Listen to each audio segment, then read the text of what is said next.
Shelly's birthday party?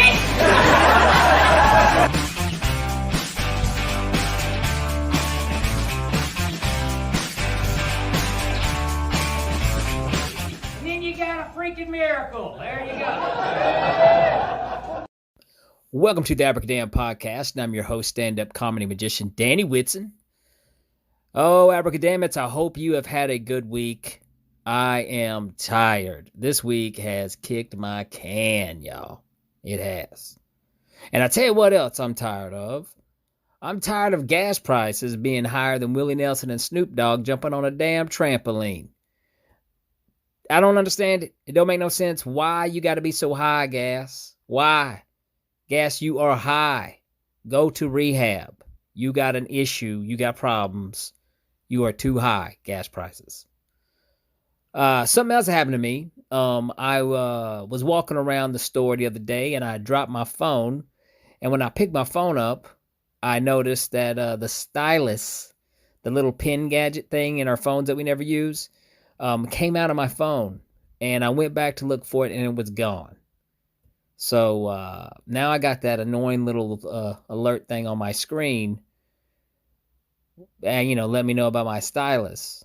So, and they don't make Amber Alerts for stylus. So I went back and tried to look for it. I couldn't find it. So I can only assume that my little stylus, the little pen thing, is in some creepy guy's van right now, being used inappropriately. Bye-bye, stylus. That is my rant. That's my therapy session. I don't mean to dump on you guys. Well, yeah, one more thing. I do want to say this. If you've noticed that this episode, it's Saturday and you're hearing this new episode, it's because it's been that kind of week. Yes, it has. It has been a crazy week. But anyways, we made it. We have survived it, Abracadammits.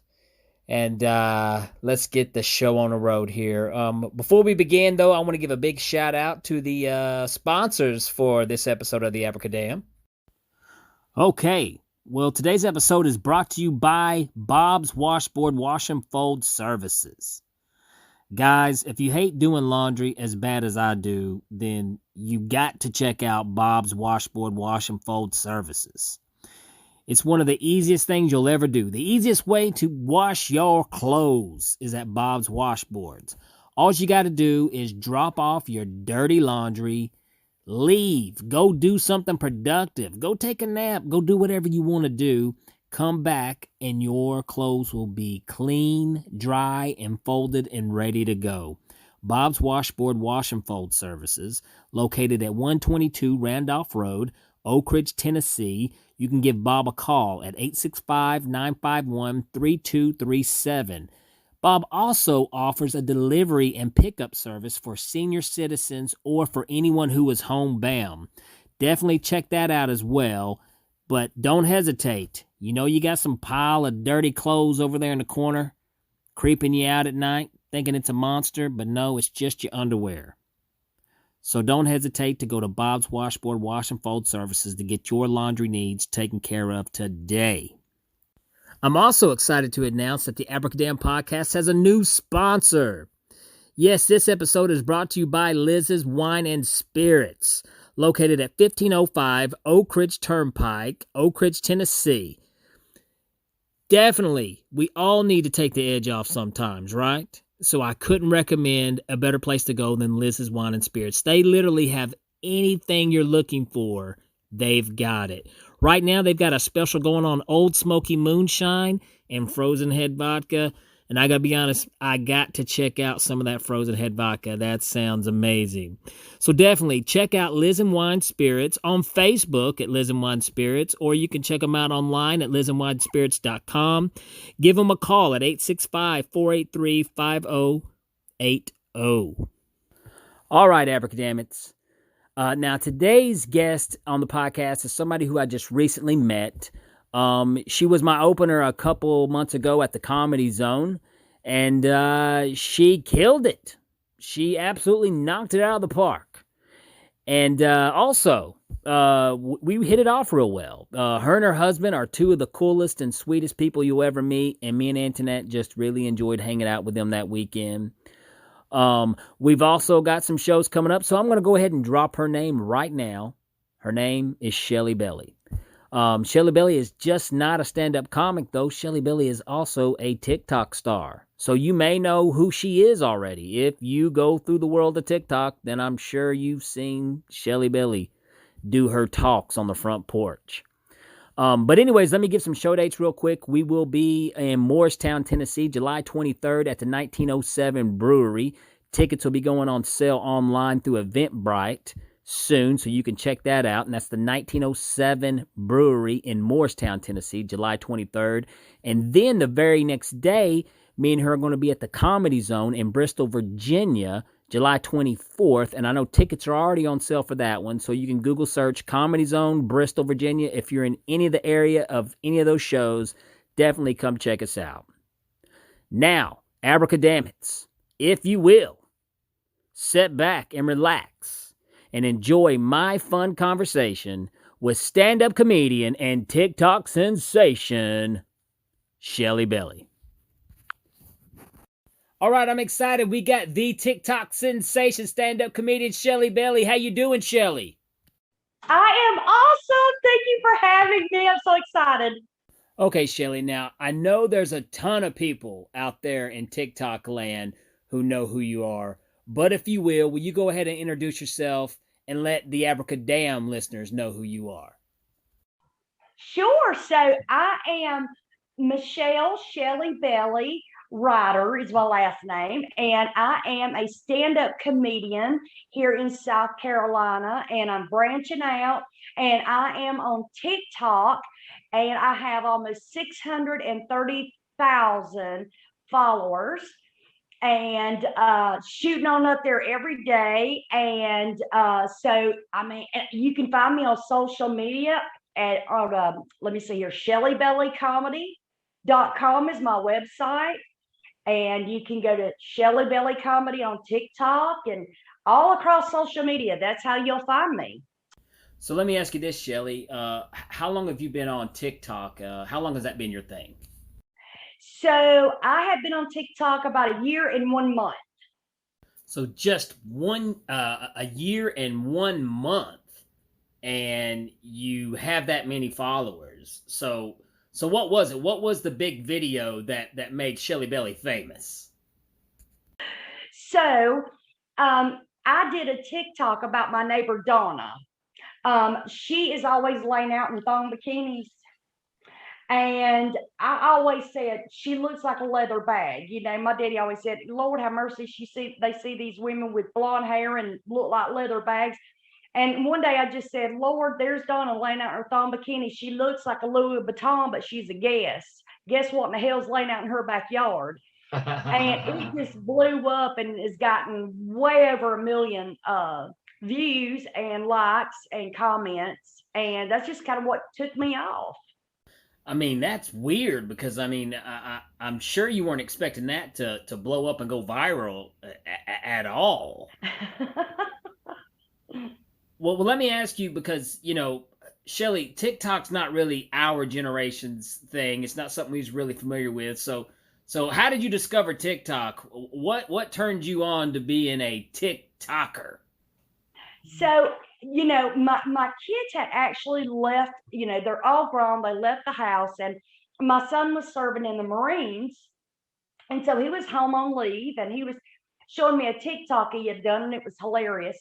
And I was like, well, how do you do this TikTok? And he showed me, and I was just so excited. I made a video, and I posted it, and I got like 200 views. And I was just tickled to death. So next time my son came home, I was like, look, I've got 200 views. And he was like, Mom, that's nothing. I said, oh, that's right. Okay, you're going to be like that. I'll show you. Well, then every time I would get like 100,000 views, I would call him and throw it in his face. And then he found out I started doing stand-up comedy. And he's like, I can't imagine you doing comedy. Well, then he was driving for UPS, and he walked into a local burger joint here that has named a hamburger after me. Yes. Now, did he discover that hamburger before you? Well, actually, they had asked me, would I like to have a burger named after me? And I was like, well, heck yeah. And I was like, as long as I can pick out what goes on it. And so my son, he's so busy, we don't talk a whole lot. And so he's like, Mom, I did not know you had a hamburger named after you. I walked in and there's your name on this chalkboard he says, what's going on? And I was like, see, I told you, 200 followers, nothing, or views, nothing. I'm sure that blew his mind to find out that his mom has a hamburger named after her. So let's do this. Let's go back to Donna. Now, does Donna know that you're a TikTok star and that a video about Donna went viral? Does she know this? She does, and she don't want to be seen on camera, and God knows I don't want to put that heifer on camera neither. You hear me? Woo, honey, everybody wants to see her, and I said, honey, I'm trying to save you. No, you don't. But she's a good sport. She's fine. So, yeah, she knows. Well, we love Donna. Yes, everybody loves Donna. And there you go. There's your new sitcom starring Shelly Belly. Everyone loves Donna. Well, okay, this is something that I find a little more interesting, even more than TikTok. Is when I met you a while back at the Comedy Zone, and you told me about your TikTok, but then you told me that you had only been doing stand up a year. And the thing that really surprised me about you, Shelly, is that for just doing stand up a year, you are a lot further along than what most comics are who have only been doing stand-up comedy for a year.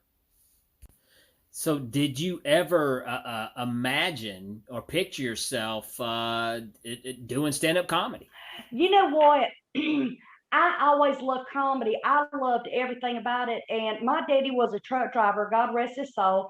And he always told jokes. Hell, you didn't know when it was over though until he started laughing because you couldn't understand a thing he said. And he took the family to go see Jerry Clowers at the Spartanburg Memorial Auditorium years ago. And I thought it was the most wonderful thing in the world to see an auditorium full of people that just laughed at this man standing on stage. And I absolutely just thought it was phenomenal. And I wanted to do that. And of course, life happens and you work and you have children, you have a husband and all that. And but I always knew I love to make people laugh because let me tell you, Danny, I was born and raised dirt ass poor. You hear me? Dirt poor. Like I had to go to the neighbor's house and use an outhouse and take toilet paper with me and up in Tennessee, and we'd pick apples for a living. And we moved like a band of gypsies, and I never stayed in one place long. So I always make people laugh to be accepted. Now hold on, you said Tennessee. You grew up in Tennessee? I actually lived in Tennessee for about a year in Newport, Tennessee. We picked apples at Bullard's Farm in Tennessee. Yeah, I'm familiar with Newport, Tennessee. That's crazy. Yeah, I've been there. Well, I was about 10 years old when I lived there, so I don't remember much about it. But I absolutely love comedy. And people on TikTok said, Shelly, you were to do stand-up comedy. And I said, you know what? This is a calling. And I told my husband, and I'm gonna tell you, he looked at me like I'd done lost my damn mind when I told him I wanted to do an open mic. And he said, honey, I love you. He said, but you're not really funny like that. And I was like, wait a minute. So I practiced and I practiced and I practiced on my little PlayStation microphone thing. And the day I went, I had already had a 10-minute set. I was ready for anything. And I went up there on open mic and I killed it. And I have not looked back since. Actually, I was thinking the other night, it's actually been less than a year. Come June, it will actually be a year. Nice. No, really. I'm impressed. Thank you.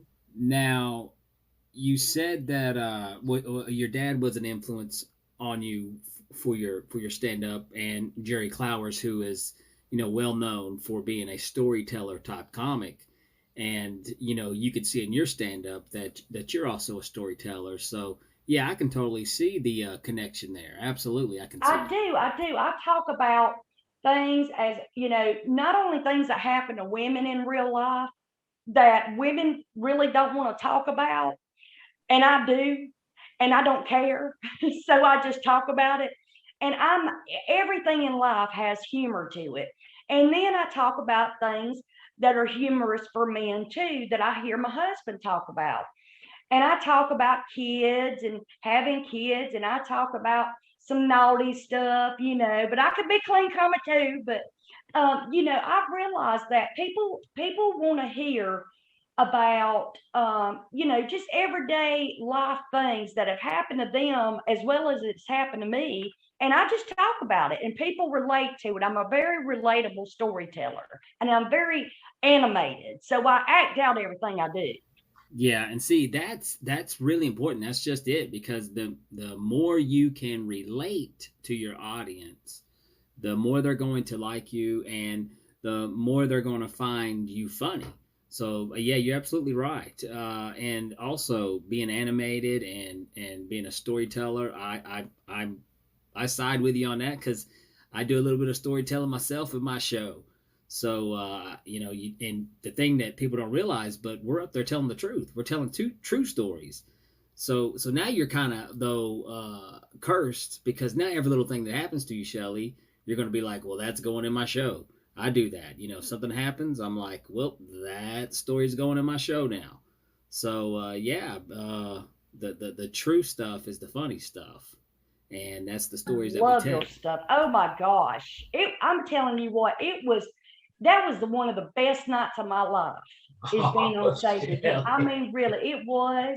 It really was. And you gave just a no-name comic an opportunity to get up there and show that someone that is my age can still have a heck of a lot of energy and can still be funny and bring the darn house down. And we tore it up, didn't we? We sure did, and we're gonna tear it up again, July 24th, up in Bristol, Virginia, at the Comedy Zone. Tickets on sale now. Be sure to get them tickets. There you go, a quick little plug. No, we're gonna have fun up there. But now here, but let me ask you this. Now, Shelly, how many shows have you been on this year? Oh, I've been on a lot of shows here locally. Gosh, I'd probably say 30, 40. So you're putting in the time. You are really working at this. That is fantastic. Look, I'm not, again, being raised up poor, you constantly have to prove yourself and to society and to everybody. Like Reba says, I might have been born poor white trash, but fancy is my name.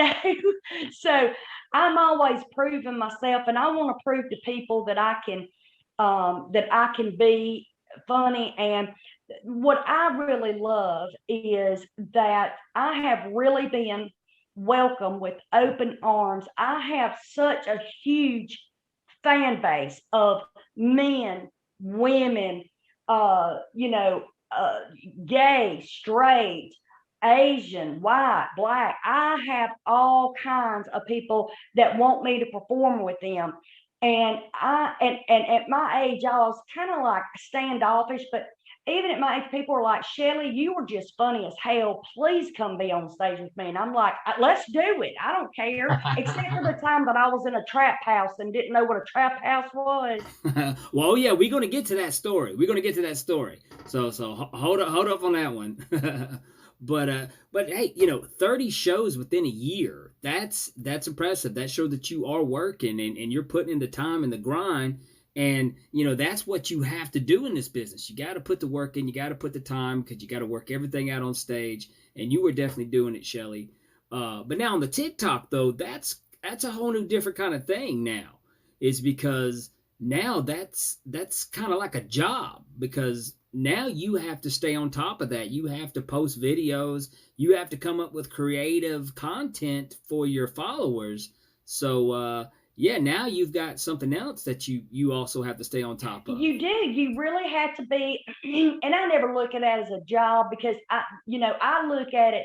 I cannot wait to see what my friends on TikTok, and I don't call them my followers. I call them my friends. I don't call them my fans. I call them my friends because friends build you up, you know. And I can't wait to see what they say about my next video. And they encourage, oh, hey, talk to your neighbor Larry or talk to this person. And right now we're doing a Dollar General challenge where people are going to the Dollar General and they're doing a video at the Dollar General for me. And it's great when you get those emails and when you get those messages that say, Shelly, I was in a dark place in my life. I've had people say, I contemplated suicide and I watched your video and you make me smile and you put me in a different place. That makes every video worth what I do because this world is a cruel place, and especially right now. So to make somebody laugh and smile and to bring their families together and do videos with their kids and husbands and everything, oh, what a better thing to do than to be with your family and do videos and duets of my voice. That is just awesome. I've had a few people reach out to me with stuff like that about how I've touched their lives in some ways, and it really is awesome when you get that kind of feedback from people. But I couldn't imagine getting it on the level that you get it. I mean, if I heard the stories that you heard, I mean, I'll be honest, I'd be bawling my eyes out. I have had many a cries, many a cries. And the other thing about this is, like, on social media there is so much negativity, and what you're doing is you're doing something positive that is helping people, making people smile, helping people's lives, helping people get through their days. And it's just so much opposite than what is mainly out there on social media, which is super important, very important. Because I mean, you see so much negativity to where people want to argue about politics, or people want to argue about religion. And I sometimes, and even me, sometimes it's easy to get sucked into one of those arguments on Facebook or some of the social media platforms. And I'll be honest, I've never seen an argument end well on social media. Never. No one's ever, stopped and was like, you know what, Bob, you really changed my mind with your opinion. No, I've never seen that happen. Argue till the cows come home. And see, yeah, and like on social media, everyone is on a stage. So everyone has their own stage. And the problem is like, no one wants to appear to be weak. So if they feel like they're losing an argument, it's going to make them feel weak. So they'll stand by their opinion, even though it might be completely dead wrong, but they don't want to appear weak. And, we all know it's all just a bunch of BS. But, that's the positive thing about you, Shelly, is that you don't do that. You kind of bring people together with your comedy on TikTok. Well, the way that it's really happened, when I first got into this, I wasn't in it very long, and then I had to leave. I had a project I had to do. And so then I came back. So I came back in the time that it was hardcore, everybody is on lockdown. And, I truly believe that we are put in different places at different times at the perfect times. And I really believe that that was me. I bided my time raising my kids, doing the right thing. And then all of a sudden, right in the middle of this one, all anybody was doing was going through and trying to find a reason to laugh and do things. Boom, there I was. That is so awesome. I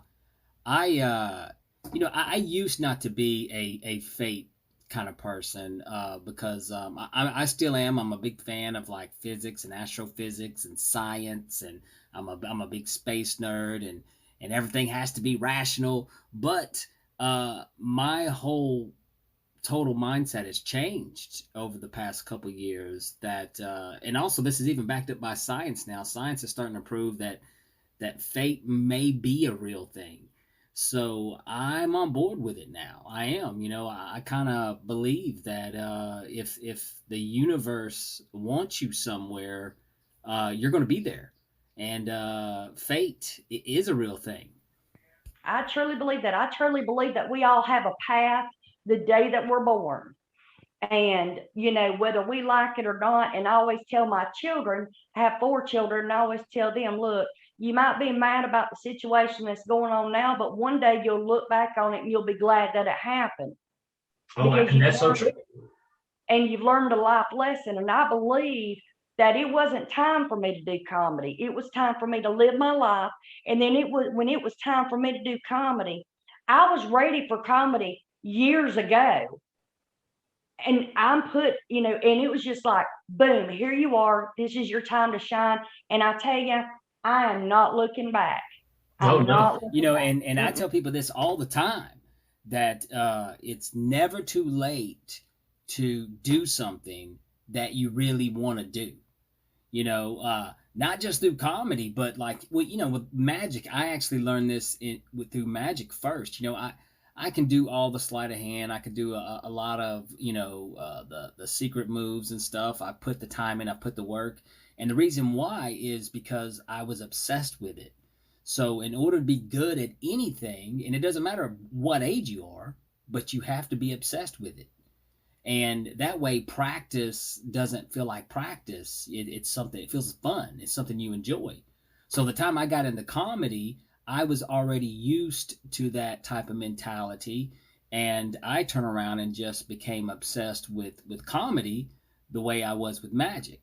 And that's one thing that I see that you're doing right now, Shelly, is I could tell that you have that comedy obsession, and so you're putting in the work, but it doesn't feel so much like work because you are obsessed. This is something you really want to do. And yeah, and it doesn't matter what age you are. Whenever you're ready to do it, you're going to do it. Yeah, and it's really brought me and my husband close together because my husband is also my manager, and he is constantly keeping up with my calendar, my website. I mean, he's my social media expert, all that stuff. And before comedy came along, it was just kind of like, we sat around the house and just kind of didn't do a whole lot. And then when this happened, it was just like a rocket. I mean, from day one. And so he goes to every show that I have, like your wife, every show. And it really does bring you closer together, and it makes you really have something in common.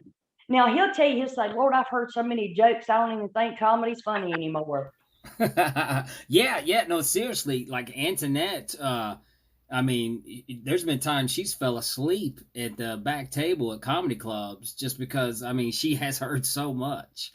Yeah. And another thing I like is you would think somebody at my age, I'm 52, I don't mind saying, that I would not have a younger fan base, but I do. And I have a wide range of age. I have people in their 20s or all the way up to their 60s, and that'll come see my show. And race, sexuality, it doesn't matter. And it's really awesome to look out into that audience, and you see such a diverse crowd sitting there together, laughing together, and not arguing. It's an awesome feeling, isn't it? It absolutely is, because one thing that I learned years ago, and by watching some of my favorite comedians, is comedy has you know comedy's for everybody. It's not for one person. Comedy is for everybody. And if you're a really good comic, my goal is to find the person in the audience that is not laughing and make that person laugh. Okay, well, let me tell you this, Shelly, because if it hasn't happened yet, it's going to happen. It's going to happen. You're going to be doing a show, and everyone's going to be laughing. Everyone except that one person sitting in the front row. And you're going to notice that person, and it's going to bug you all night long. And while you're up there doing the show, you're just going to be like, why are you not laughing? Why? You don't love me. And then they'll be the first one to come up to you after the show and be like, oh, I loved your stuff. You were so great. And you're like, well, you could have fooled me. So, but if that had happened, that's going to happen. You just wait. It will happen. Absolutely. I've had that happen to me several times, and you're just like, dude, if I was so funny, why weren't you laughing? And that's fine. When I get up on stage now, I'll say, look, all of you ladies, take your hand away from your mouth when you laugh, and I want you to horse laugh. Because you know how women try to be all feminine and feeble. And I'm like, not at my damn show, you ain't. You're gonna horse laugh and act like a redneck fool up in here. You hear me? And I like to do the same thing with my show. Is I kind of let the audience know right off the bat. This is how you react to a joke. Yeah, people laugh, but a magic trick's kind of different because well, sometimes one of the best reactions you can get from a magic trick is stunned silence. But the comic in me hates silence. So, I kind of let the audience know, that this show right here just isn't for you. This show's for everybody, and we're all on the, board for this one. So, but yeah, absolutely. I kind of let them know, relax, let's get down and we're going to party. And with your show, I mean, I'm gonna tell you, I went to see David Copperfield years ago, and I was just like, what just happened? And I was obsessed with David Copperfield. Anything with glitz and glam, I'm in love with it.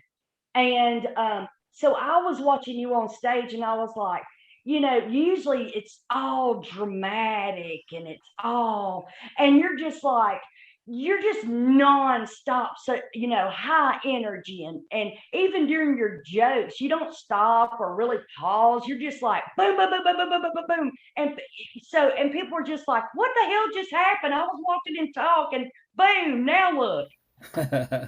Thank you, Shelly. I'm definitely not David Copperfield. David Coppercrotch, maybe, but yeah. Yeah. All right, Shelly Belly. Well, since you did the introduction here, you brought it up. Here on the Abracadamn podcast, we show every guest a magic trick. So you're gonna have to see a magic trick here. Now, I will say this, guys, for you listening, this is going to be one that you'll need to see. And the YouTube channel is coming very soon, and I'm going to have all the guests back on so you can see me blow their minds. You can see people be abracadamned. But here, I tell you what, Shelly, hold on. Let me get, I got to get my neon green gloves on here. Can you see? Yes, see I thought it was one of those glowy hands. Okay. Okay, hand behind my back here. Hand behind my back. Oh, my God, I'm so old. I don't even know if I can do that anymore. All right. How many fingers am I holding up behind my back? 4. 4. You are amazing, Shelly Belly. She nailed it. You are awesome. Shelly Belly is psychic. I learned from you. I'm a teacher. I'm a good teacher. I tell you what, this time though, Shelly, what I'm going to do, we're going to try to mix it up. I'm going to throw a loop at you here. This time, Shelly, how many hands am I holding up behind my back? 1. No. Close, but no cigar.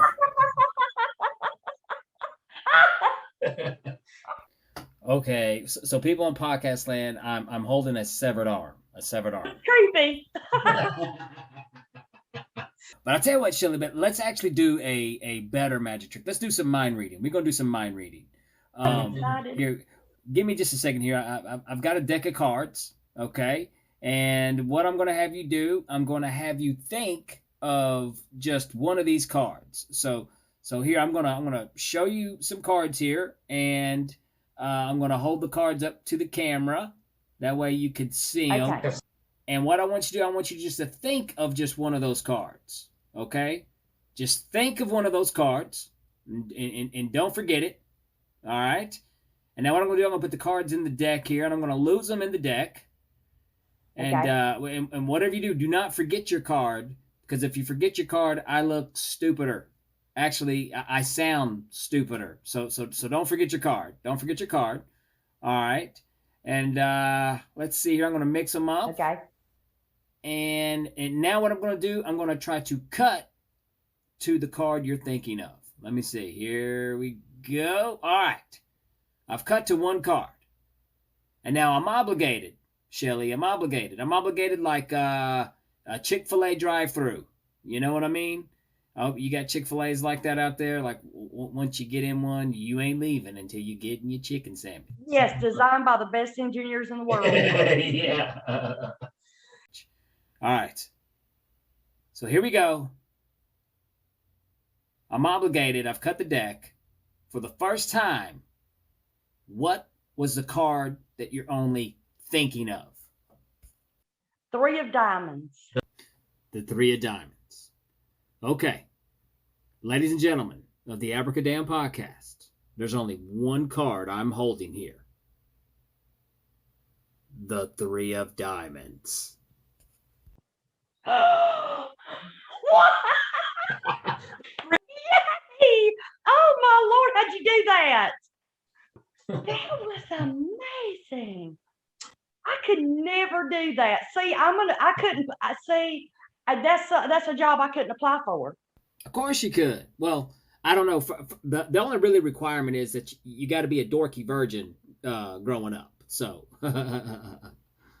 but now you can say, Shelly Belly, you have been abracadabra. Well, I tell you, now I can say it. Now I can say I did a podcast and was abracadamned. Well, I tell you what, something else we do here, Shelly Belly, on the Abracadamn podcast is every guest that comes on, and I mean every guest, we have to hear a hell gig story. Now, you've done 30-something shows now, so now I know you got a hell gig story. So let's hear a hell gig story. Yeah, I got it right off the top of my head. So I was asked to perform at this new club, and I'm not going to say where, in this new club. And so there was actually going to be 3 other comedians that were going to be there, and they were driving from like Tennessee and some, a long ways away. So I'm always early. I'm never late. I'm always a Southern prompt lady.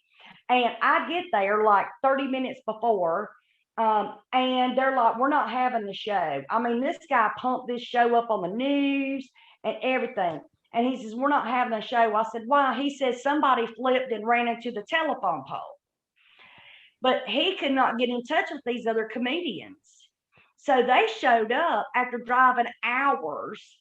Well, everybody had left and there was only a couple people still there. And they're like, well, now the power actually came back on.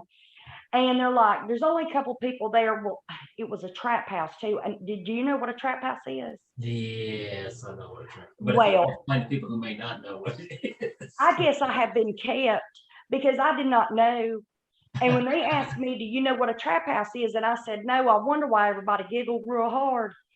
And then I Googled it and I'm like, I gotta get the hell out of here, But these 2 people, they were still there. And I said, you know what, now that the power's on, these 2 people are still here. I'm still going to perform. These people pay money to come in here. They have waited in hopes for the lights to come on. And I performed for 2 people. She performed for 2 people. Welcome to the Trap House Comedy Club, ladies and gentlemen. Now, were at least one of them sober? I don't think either one of them were. They were either, high, of smoking the pot or smoking the pot. Not in the trap house. They were smoking something else. You could smell it when you walked in. I got a contact high. Well, you know what, Shelly Billy? That's the crazy thing about stand-up comedy, because that's part of the journey is the crazy shows that you do. So I don't know. There may be a few more coming for you. Who knows? That's okay because I look at it like this. If there's a stage and I can make one person laugh, then I have done my due diligence. So that's okay. I'll perform anywhere. Hell yeah, that's what you do. I mean, any comic will do that. Any good comic will. I'm gonna tell my husband too. I mean, I've performed in some crazy places. I performed in the middle of a wrestling ring for a bunch of crazy wrestling fans who didn't come to see me.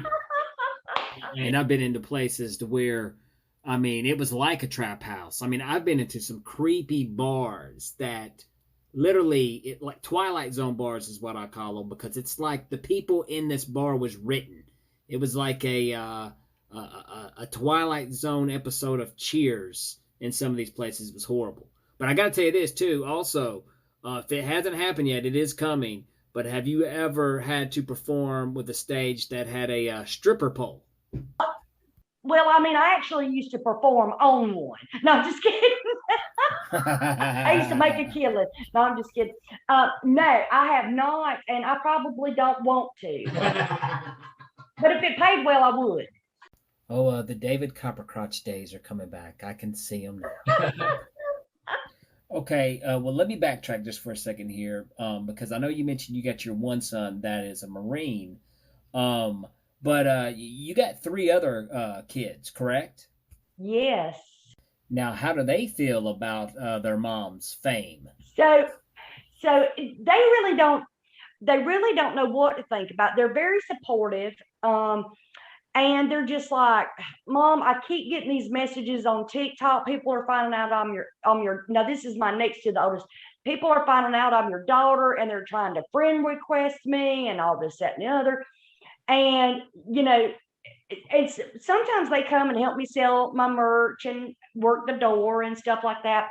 But they're just like, it's whatever. It's my mom. My mom's always been a whack job, Your so kids are great. I mean, they help you sell your merch. My kids ain't never done that for me. they're very supportive. They, and their husbands too. They'll come to the show and help out, and but so they think they're just like, Mom, as long as you and Dad are happy and you're having a good time, okay. But I'm Mom. Nobody else but Mom. That's so cool. Now I'm assuming though that you have performed in front of your kids, right? They have came and saw you do a one of your full shows. All of my kids but one have been to my shows, and that's my son. Now he is out of the Marines now, but he and his girlfriend just had a baby. So him trying to acclimate back into civilian life, and then all of a sudden everything happened pretty quickly. He's just not had time. So, but he tells me all the time, Mom, I'm gonna come see you.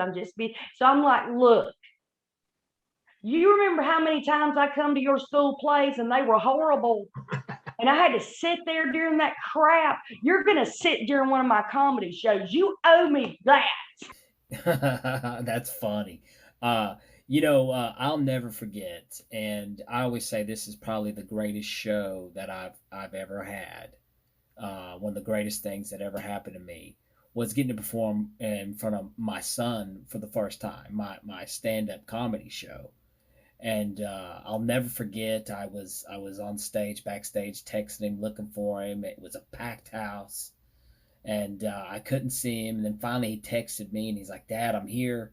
So I remember peeping out the curtains, and I finally found him, and he was sitting way in the back, there next to the exit. And I was like, "Yeah, you sitting in the back in case old Daddy sucks. You gonna skip on out of here?" Yeah, yeah.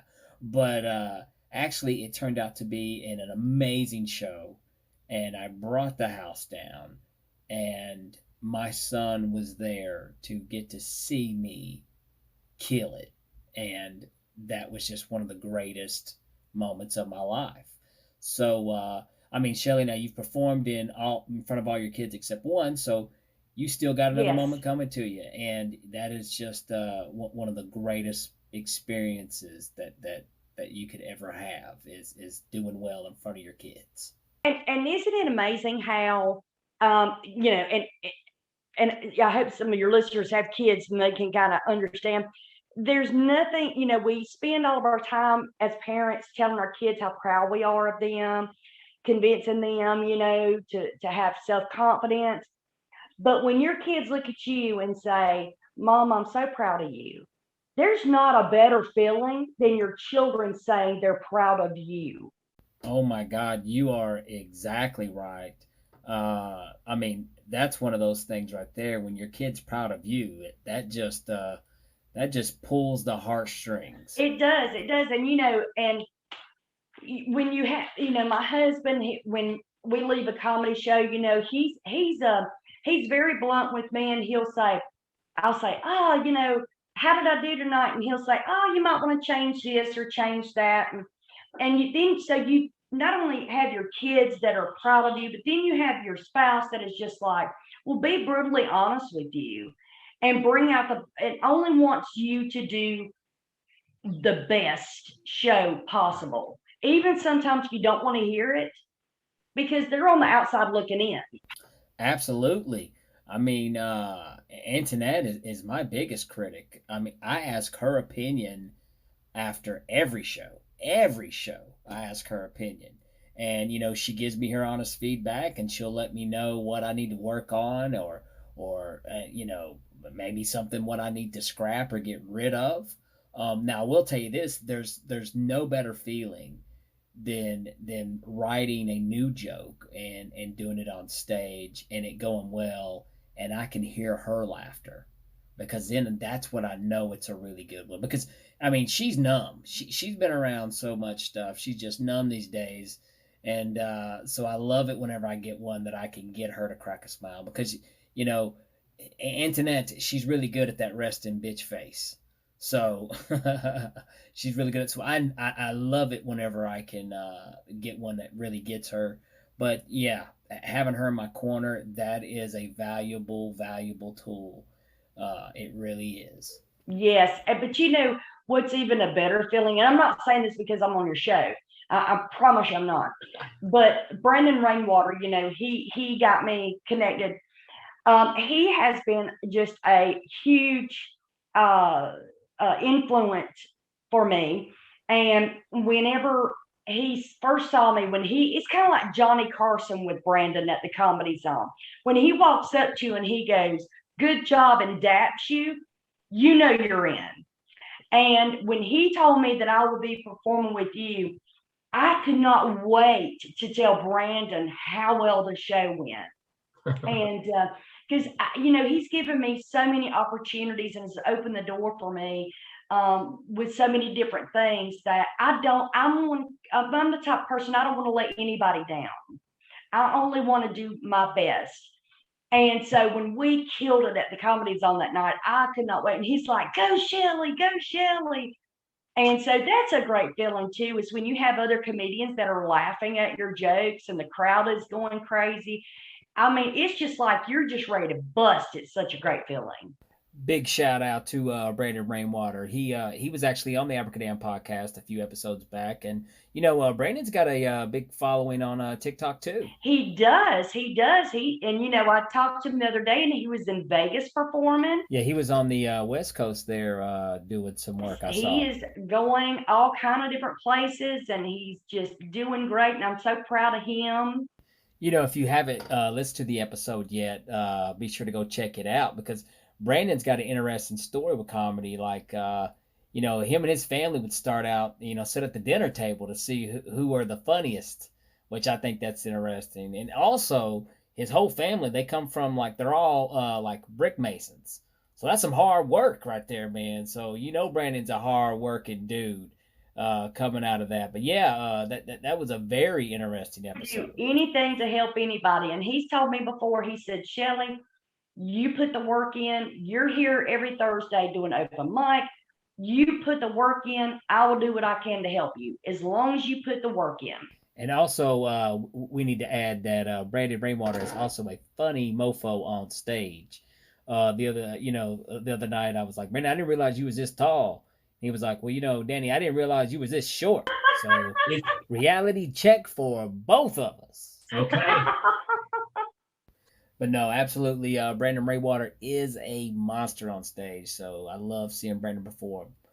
But let's do this, Shelly Belly, because I also on the Abracadamn podcast, I have to ask every guest a thought-provoking question. So here it goes. If you could travel into the future and ask future Shelly Belly one question, what would it be? Oh gosh.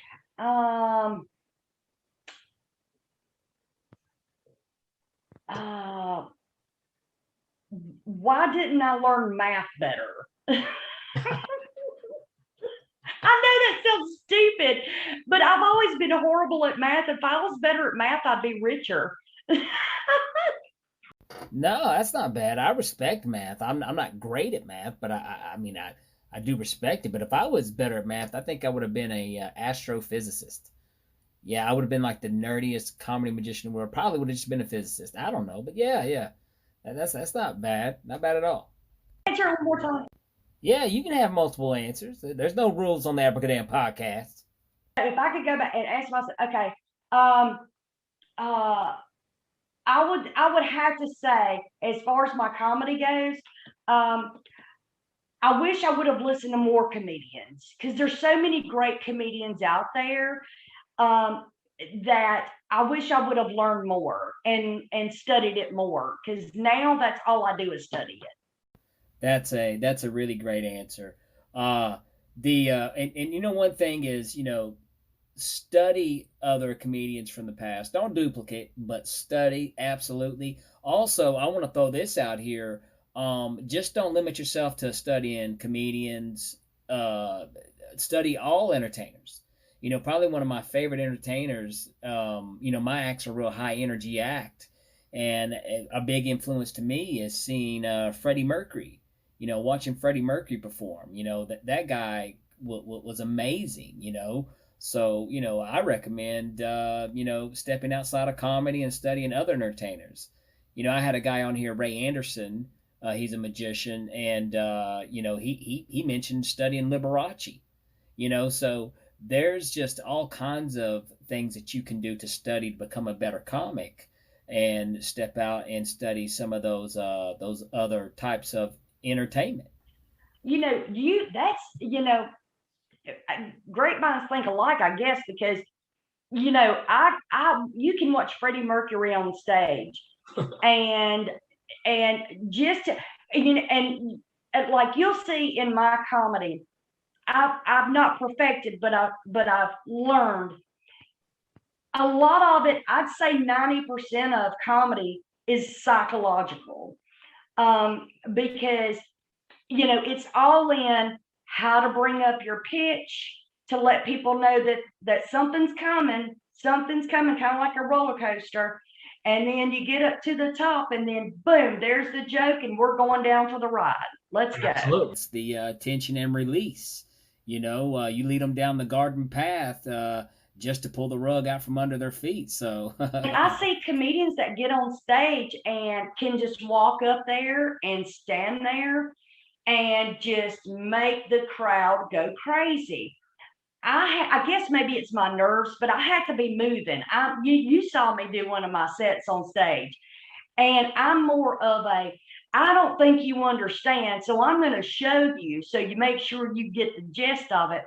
And I think, to me, like with Kevin Hart and Cat Williams, two of my favorite comedians of all time, they're all over the place. They explain it, they use their hands, they want you to have, it's like take you on a ride with them. And that's what I try to deliver. I mean, absolutely. First of all, I think you're a hell of an opener. You condition the audience, for what I'm going to do. I mean, because there's some comics out there that don't want anybody doing any crowd work before they go up, because, and it's a good reason, because it conditions the audience to be chatty and start talking, and some comics don't want you to talk to them. But my show's very interactive, and what you do is interactive, and I feel like what we do on stage works well, works really good together overall. I think it's fun to let your audience be a part of it. Now, there's been several times that the audience was not a part of it, but they became a part of it on their own. And Yeah. it's like, well, I just got to play along with it, because you don't want to insult somebody or say, hey, quit being a jerk, which I have had somebody like that before, that was just during the whole show before I came up. This guy was like heckling everybody.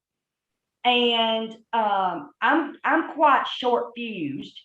So I went up there, and the first thing I said out of my mouth wasn't even a joke. It was just talking. And he's like, blah, blah, blah. And I said, here's the microphone. Have at it. Have at it. Come on, have at it. And he did not say another word all night. And you know, there isn't an exact science on how to handle a heckler.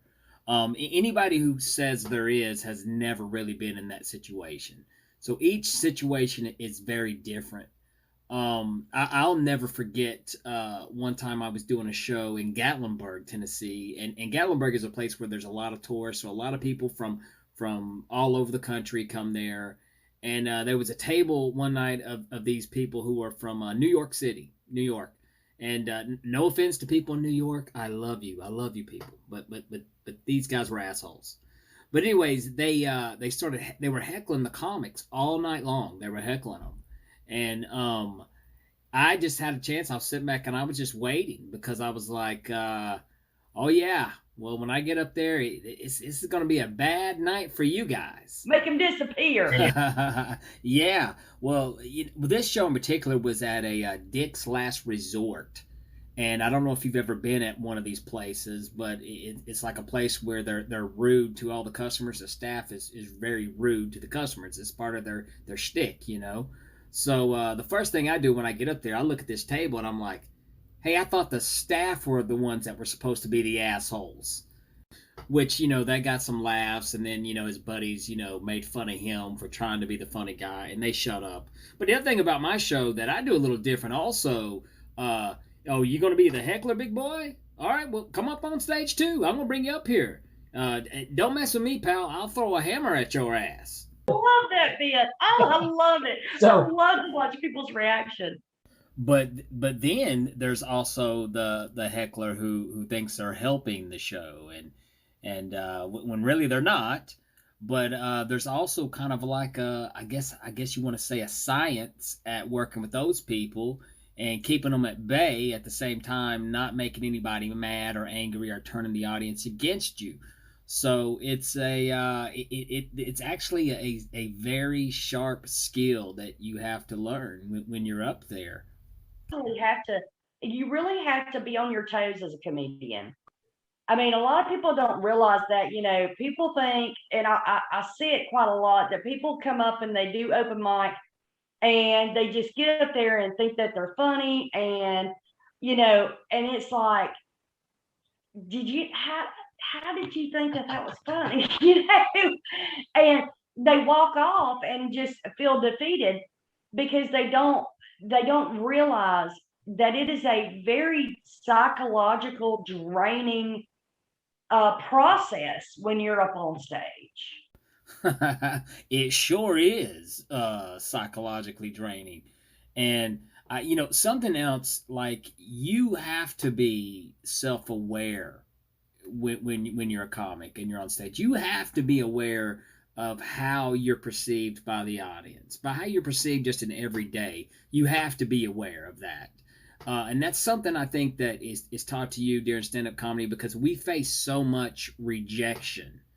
We're no longer really scared of rejection anymore. We're like, this is what you see is what you get. I know what you're thinking, and it no longer scares me. So and so many things are happening there. There are some people that haven't met that level of awareness yet that are into comedy that probably need to. Something else that I do on the reverse angle is I'm aware of the audience. So before every show, I always try to find where's the elephant in the room here. And I'm not talking about somebody in particular, but if there's just something funny about the venue or something funny at all that everyone else is thinking the same thing, I always scan that out too. Me too. Yes. Yep. But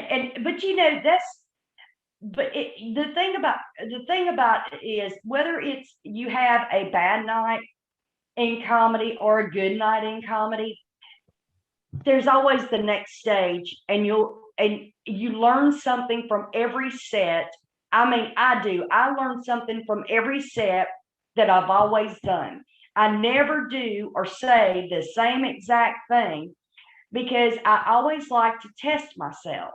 I always like to test the audience. What does this audience? Because you can have 3 shows back to back in a night and say it 3 different ways and get 3 different reactions. You just never know. I mean, that's absolutely correct. I mean, that's called working it out on stage, you know? There's a lot of things that every time I try it a little different and to see what works better.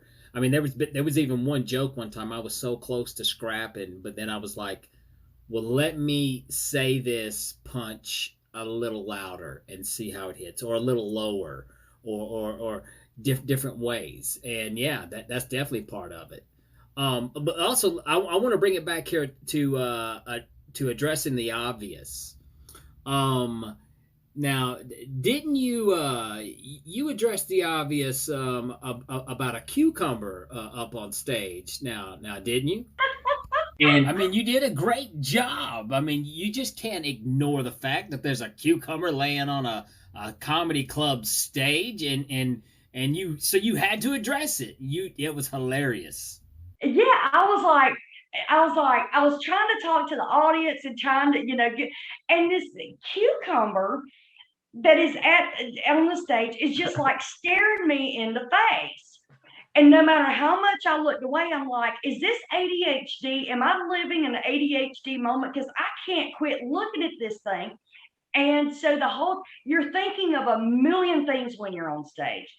And I'm like, I didn't even think about it. It was like my body took over, and I picked it up and I said, look, y'all, I know y'all probably, I don't know if you've noticed, but I'm looking at the floor, and there's a reason why I'm looking at the floor. There is a cucumber down here on the floor. You'll see what happens later on in the show. And when I picked it up, I said, and ladies, when you've got girth like this and thickness like this, you know you cannot look away from that. You hear me?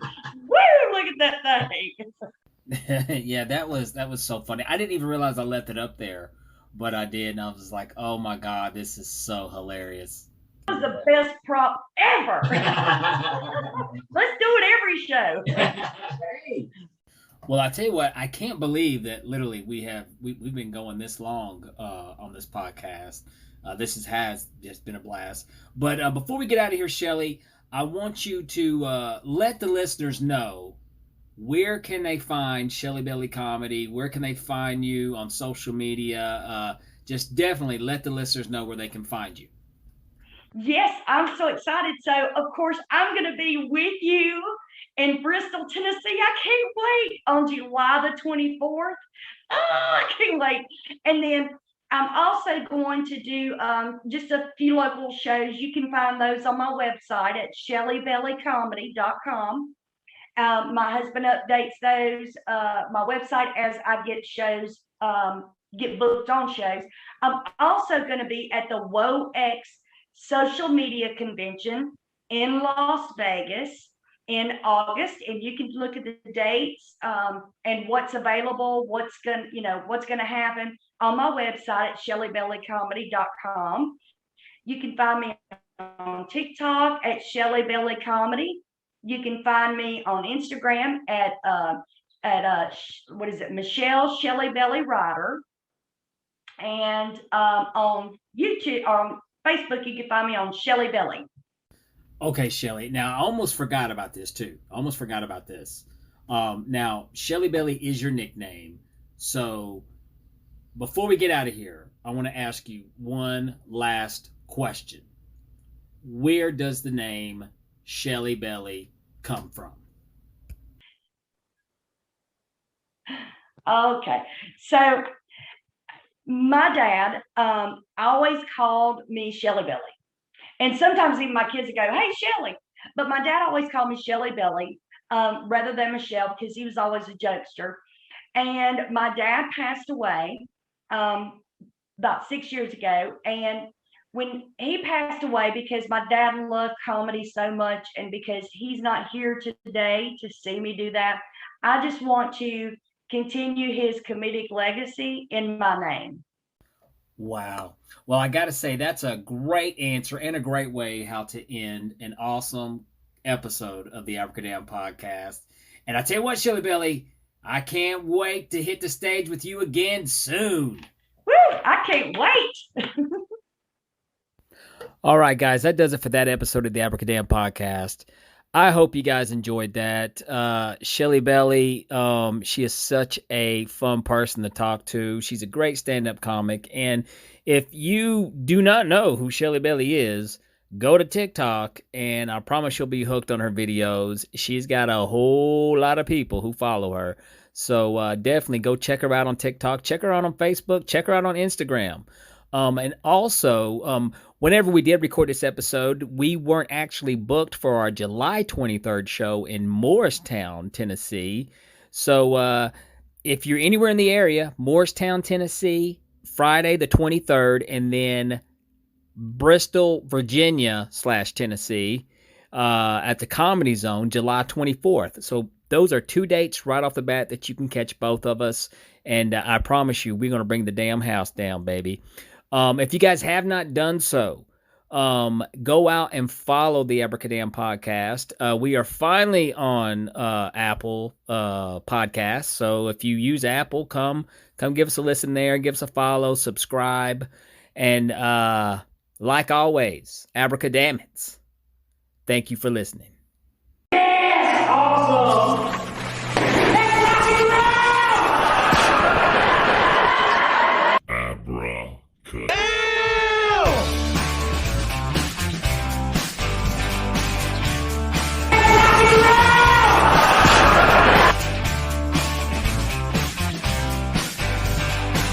Hey, Danny! Will you please stop drinking vodka at my kid's birthday party?